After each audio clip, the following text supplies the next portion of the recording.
Okay, सो हमने gradient effects के बारे में थोड़ा सा ओवरव्यू लिया है। अभी यहाँ पे कुछ और भी हम लोग चेकआउट करते हैं कि और क्या क्या ऑप्शंस रहते हैं। चलो मैं कोई एक और डेटा सिलेक्ट करती हूँ। I will go to insert tab and then I will select the recommended charts. और यहाँ पे अब मेरे को जो चार्ट्स लेना है वो है ये। ओके, तो जिस तरीके से हम लोग ने लास्ट टाइम जो चार्ट एरिया पे डिज़ाइंस किए या फिर हम प्लॉट एरिया पे डिज़ाइंस करें, like it's completely our own choice, right. तो आप कोई भी डेटाबेस को सिलेक्ट करके आप आपके हिसाब से उसको एरिया को डिज़ाइन करिए कुछ कस्टमाइज तरीके से। तो ग्रेडियंट इफेक्ट हमने देखा। अभी हम पिक्चर और टेक्सचर फिल पे जाते हैं।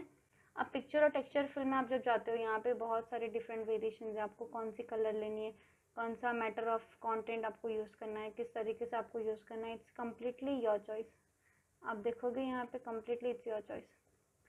अब मैंने अगर मुझे ये ले लिया तो ये बहुत डार्क है, आप इसको यहाँ से लाइट भी कर सकते हैं, बिल्कुल लाइट कर सकते हैं यहाँ पे। अगर ये भी नहीं यूज़ करना है, there are pattern filled also, कि आपको किस तरीके का पैटर्न की रिक्वायरमेंट है।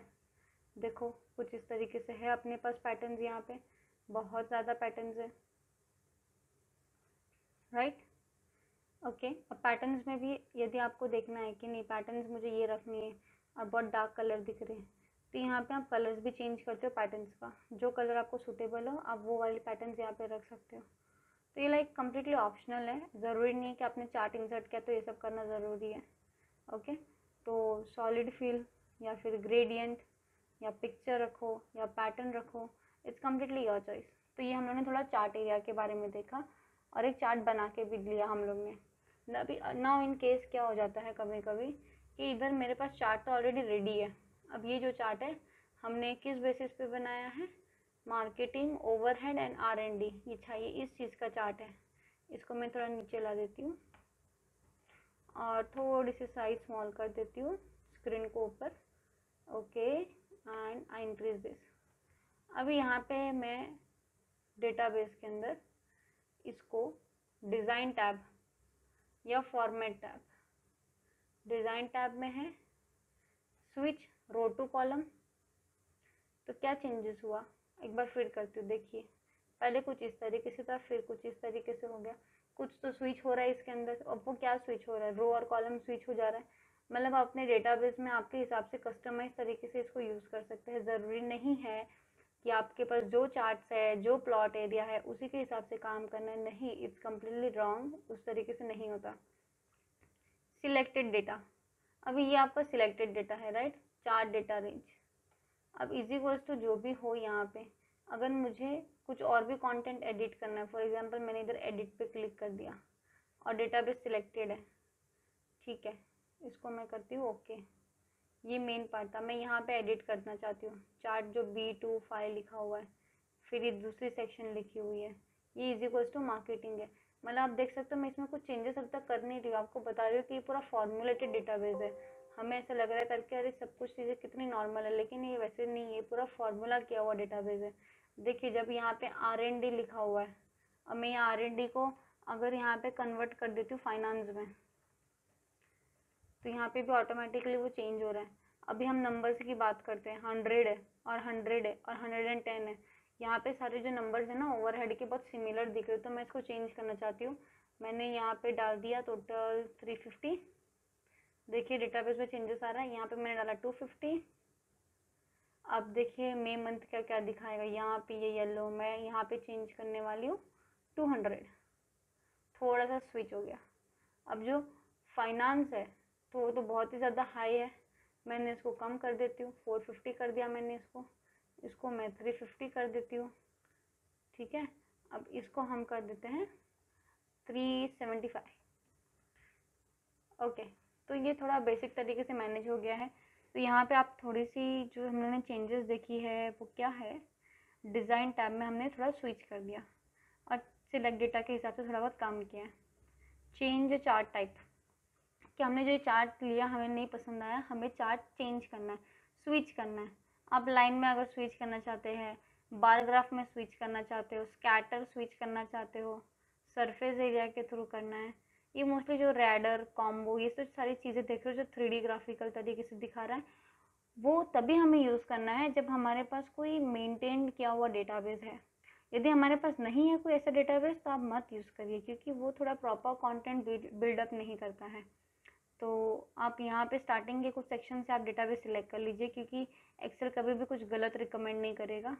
बट हम थोड़ा समझने के लिए मैं आपको स्कैटर भी बताना चाहूँगी कि स्कैटर होता कैसा है। ओके, तो आप यहाँ पे देखोगे मार्केटिंग, ओवरहेड एंड फाइनेंस, 3 अलग अलग डॉटेड रेट्स हैं, 1 to 3, 1 to 3, और यहाँ पे सिर्फ 1 और 2 ही है। अभी जो 1 और 2 है ये किस मंथ बेसिस पे है? अब मार्च, अप्रैल और मई भी नहीं दिया हुआ है, सिर्फ नंबर्स दिए हुए हैं। मतलब ऐसा दिखा रहा है पूरा स्टॉक मार्केट के डेटाबेस के हिसाब से। तो लाइक आप अगर पहली बार इसको देख रहे हैं तो थोड़ा समझना थोड़ा डिफिकल्ट हो जाएगा, but definitely you will try to understand कि यहाँ पे नंबर्स है ना दिए हुए। स्कैटर जो है ना हेडिंग वाइज नहीं काम कर रहा है, नंबर वाइज काम कर रहा है, जो आपके डेटाबेस के अंदर दिया गया है, राइट। तो यहाँ पे नंबर वाइज अगर आप देखोगे तो मार्केटिंग का जो भी नंबर रहेगा वहाँ पे जा जाके वो स्टिक हो गया।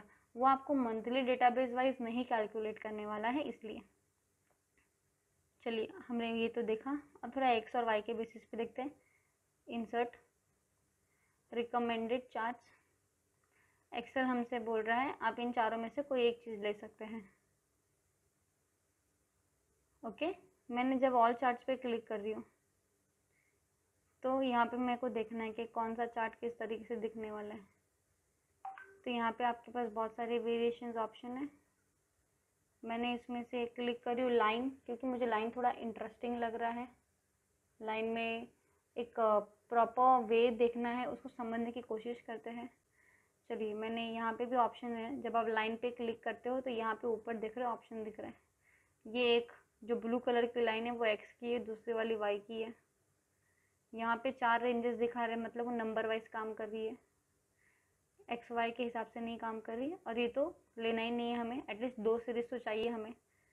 अगर मैंने ये वाला ले लिया 100% स्टैक्ड लाइन विथ मार्कर्स, तो यहाँ पे आप ये वाई सेक्शन को लीव आउट करके ये 2 सेक्शन में से ले सकते हैं, क्योंकि उसने एक्स को तो इंट्रोड्यूस ही नहीं किया। होता है कभी कभी डेटाबेस में ना कोई एक चीज़ को वो लोग नहीं इंट्रोड्यूस करते, कोई बात नहीं। तो हम फाइनली कौन सी इसमें से चूज़ करेंगे? वाव। ओके, मैंने इसको सिलेक्ट करके ओके कर दिया। अब जब मैंने यहाँ पे ओके कर दिया तो डेटाबेस देख रहे हो कितना 3D मॉडल में दिख रहा है। मतलब यार डेफिनेटली वो 3D स्ट्रक्चर वाइज वो दिख रहा है। थोड़ा बहुत डेटाबेस में आउटपुट भी एकदम डेटाबेस के हिसाब से आ रहा है। एक्स का ब्लू रे है, दूसरे वाले का ऑरेंज रे आउट है। तो जितना आप ग्राफिकल प्रेजेंटेशन पे ध्यान देंगे, जितना आप डेटा मॉड्यूल्स पे ध्यान देंगे, जितना आपका मेन कंटेंट पे आप ध्यान देंगे, तो वैसे वैसे वो जो डेटाबेस है वो बढ़ने वाला है, कम होने वाला नहीं है। तो यहाँ पे हमने देखा कुछ और चार्ट्स के बारे में। मैं आपको कुछ और एक चार्ट है जिसके बारे में इंट्रोड्यूस करवाना चाहूँगी।